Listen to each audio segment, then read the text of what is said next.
Hello viewers, this is Michael from Screen Reviews, bringing you a new podcast for myself called The Super Sentai Review. And like always, I'm going to speak very loudly, very clearly, and very slowly to you to understand me. Also, I try to do my best not to breach your heart during this audio podcast recording as well, not to cause any audio feedback as well.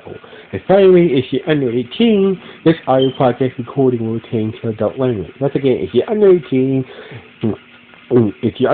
this audio podcast recording will change to adult language. Now, if you're over 18, that means you get to watch this audio podcast recording. So anyway, with this, before I begin, I like to say one thing. Like, if you hear some hissing sound in the background, that's just my radiator. So if you hear a hissing, rattling sound in the background, that's just my radiator. So anyway, this lets us know that the hissing, rattling sound, that's just my radiator in the background. In the background, if you're wondering what that hissing, rattling sound is. So anyway, with this and everything else out the way, let's get into the latest episode of King-Ohger. So basically, we see Gearing surrounded by guards, guards or soldiers, after order of King Regulus to so basically King Regulus is not happy that that Gearing was King Regulus was not happy with Gearing after after Gearing stole his morpher and basically somehow was able to morph into the red King-Ohger Ranger and also woke up somehow woke up the red Beetle Sword. So basically, so the king was pretty pissed at. So basically, the king was very pissed at him, and basically during. It seems like Gearing, so basically, Gearing seems like to be acting like a bad guy because he doesn't want the king, he doesn't want or the people of the kingdom of Sugarin to know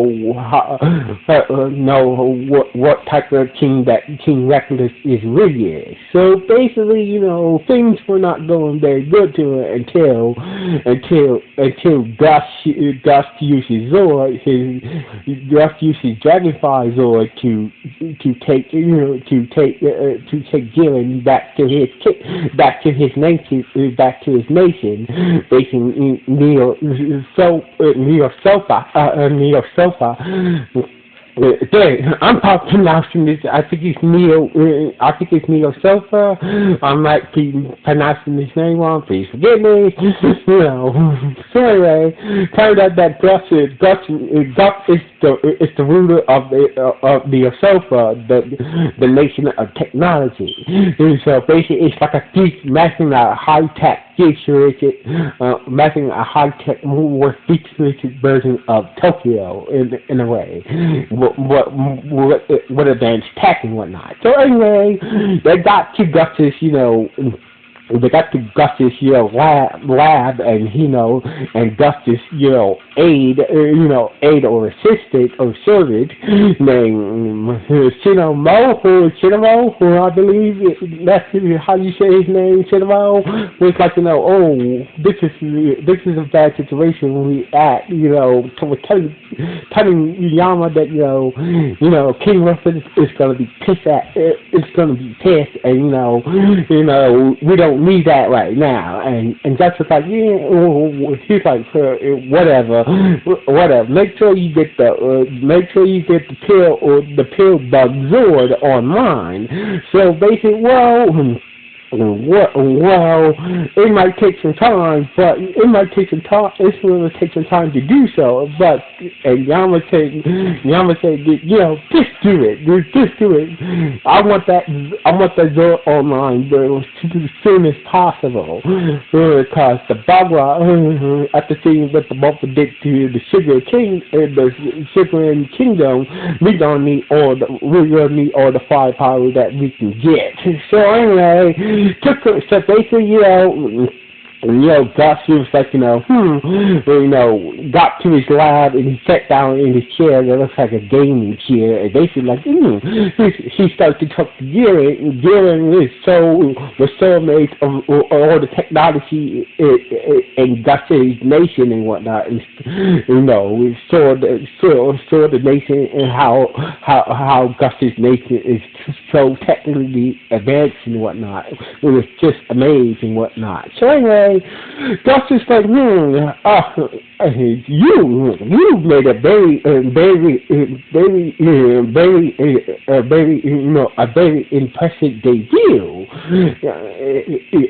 and also, I wonder how did you were able to use the wheel so the wheel so Morpher to transform into the Red Ranger, because the only people who can use it to transform into a real soldier only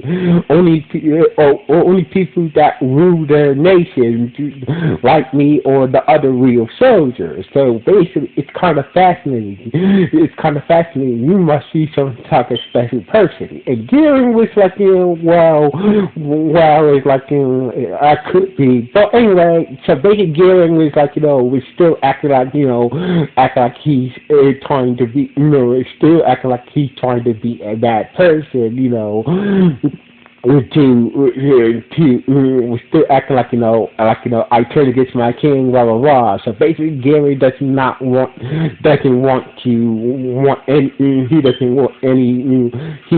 Yama to know how, doesn't want Yama to retaliate against, King Reckless and whatnot, get into a fight, his nation, Gus's nation, get into a fight with Yama's nation and whatnot. So anyway, Yama said, like, I'm not buying your whole rebel act, your whole, you turn against the king, act. I believe that you're just acting this way because that Regulus is truly a bad king, and you're just acting like acting like this, to make Regulus seem like he's not a bad king and whatnot. But anyway, so basically Gus and whatnot, and Gus and Garen started to talk a bit more, and that's when the Bugwa showed up. That's when the Bugwa showed up at Gus's nation, and basically a bunch of Bugwa foot soldiers showed up and started to attack Gus's nation. So anyway, basically Garen and Yamagus, basically Blue Ranger, met the forces and basically transformed into the Ranger forms and took down the foot soldiers. And that's when the leader of the Bugwa, being Death the 8th, I believe.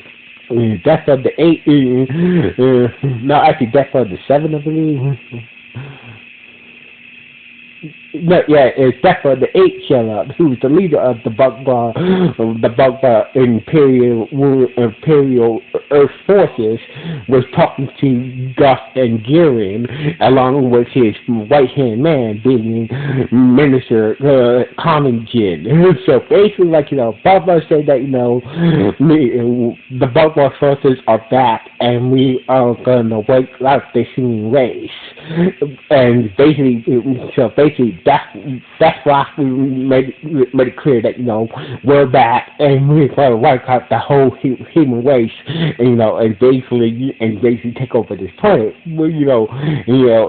Basically take over this planet. And that's when Compton said, before we do that, though, we're looking for a treasure. So basically, we'd like to know, do you know where this treasure his ears. So basically, like Yama Gus, they see Yama was like, and Gilbert's like, what treasure are you talking about? It's called the sugar. It's called the sugar god treasure or some shit like that. Like, that they're looking for on their planet. So basically, like, we're looking for the treasure before we wipe you human out. We like to know where the location of the treasure is. So basically, Gus had no idea.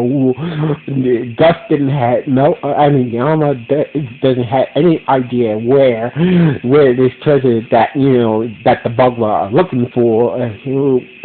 Had no idea of any treasure on their planet or know where this treasure is. So basically, like, and that's why I was like, what? I'm gonna come back. I'm gonna get you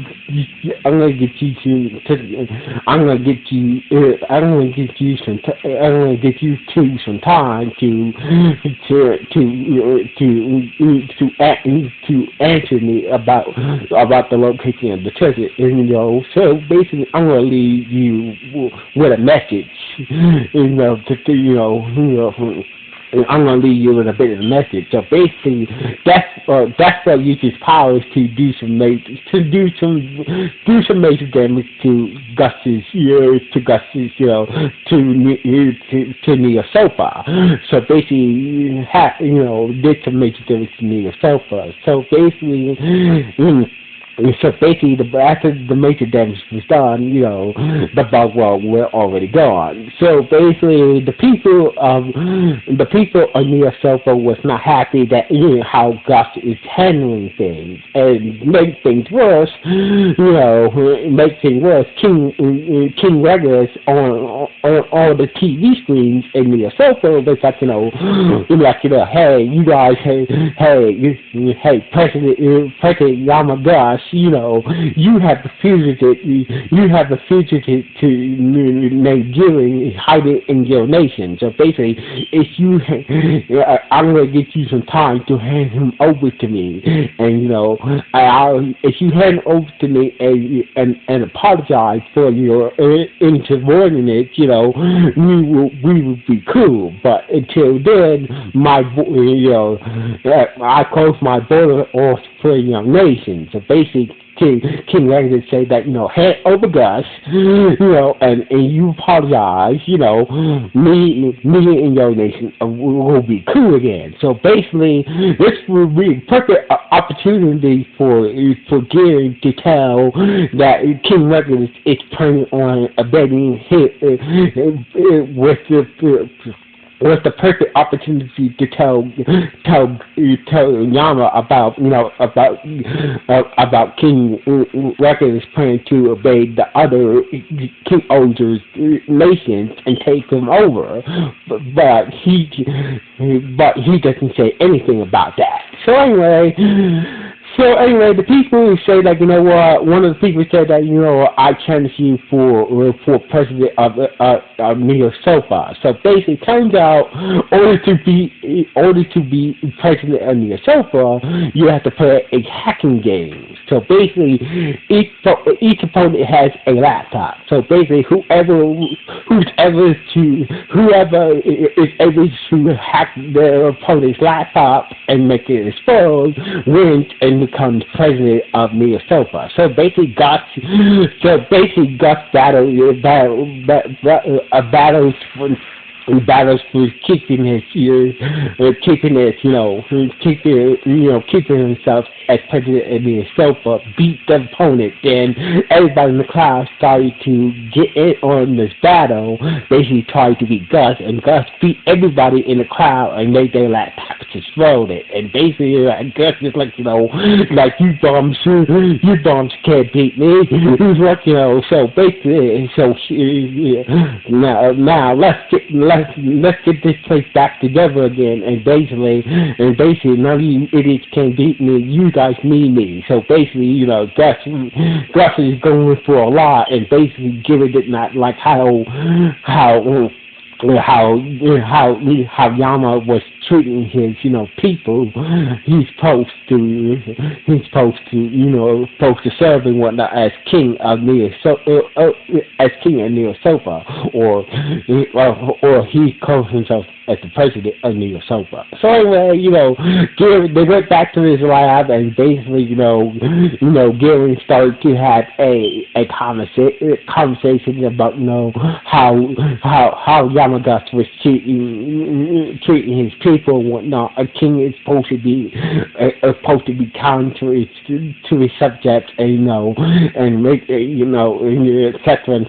Was given the speech to Gus about what a king is supposed to do for his kingdom and his people and whatnot. So basically, Gus was like,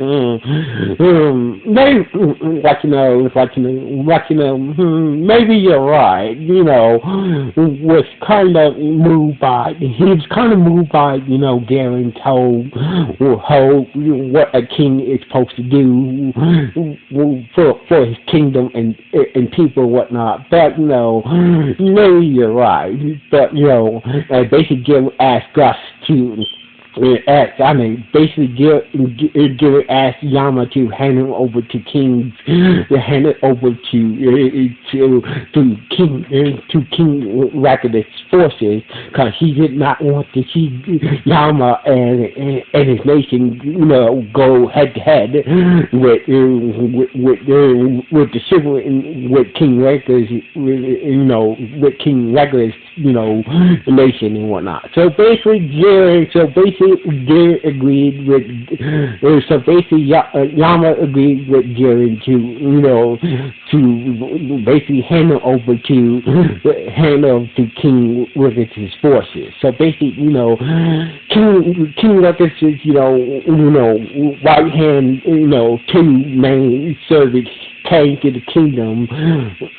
To pick up Garen and whatnot, and basically, so basically, King Rakuta's, two servants showed up at Neo Sofa, and basically, King Rakuta was so busy, was on a video screen and whatnot, on a TV screen, and Yama said, here's the fusion that you want. Here's Garen the fusion. So basically, before Yama was able to hand him over to King Rakuta's servants, he was like, King Rakuta said that, I want you to bow and swear your pledge right in front of your kingdom. So basically, I want you to bow right now, and basically said your loyalty as me as the true leader of the King-Ohgers and whatnot. So basically, Gus was almost starts to bow. He was like, what, and he decided to screw this, I see him. I witnessed the battle at when the Bunker attacked your kingdom. You didn't get shit. So basically, I don't place loyalties or bow to cowards. And basically Yamaguchi said that screw you, King Reyes. You're a goddamn coward. And basically, you're a goddamn coward. I don't bow to cowards who doesn't lift a finger to help their own nation. So basically, the people on the Scopa were moved by Yamaguchi's, speech and stood behind the president Yamaguchi, and to say screw King Rakuta and whatnot, and he ain't handing over Garen either. So anyway. So since they had the manpower to take Gearing with them, the King's forces started to lead Gus's to lead Yama's nation and whatnot, because they had the manpower to really put a fight against Gus's people and whatnot. So anyway, the Buffalo show up again. Like I said, the Buffalo show up again with some giant foot soldiers and whatnot, and basically, Garrett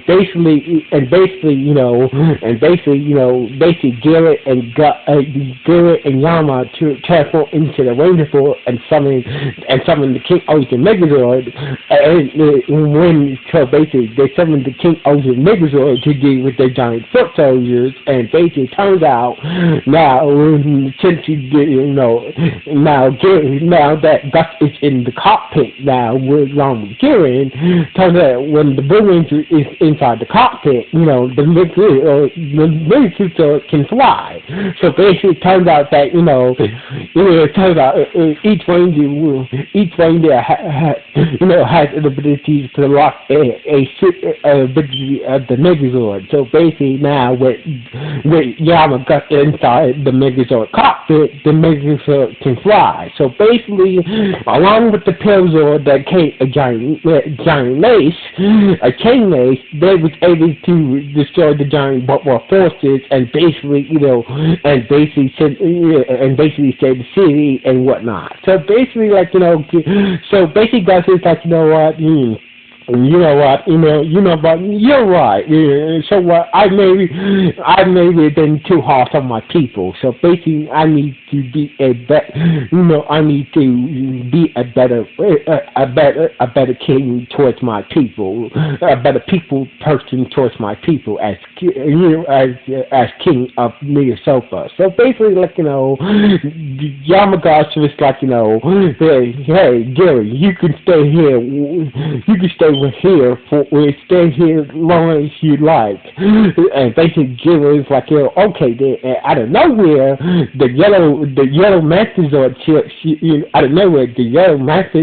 showed up and scooped them up and took them away. So basically Yama and Gary were having a good moment. Yama asked Gary to stay at his nation, and basically the yellow Mastazord she showed up out of nowhere and took Yama and Gary away, and this had the episode ended with the yellow Mastazord flying away with Yama and Gary, and basically this had the episode ended on this note.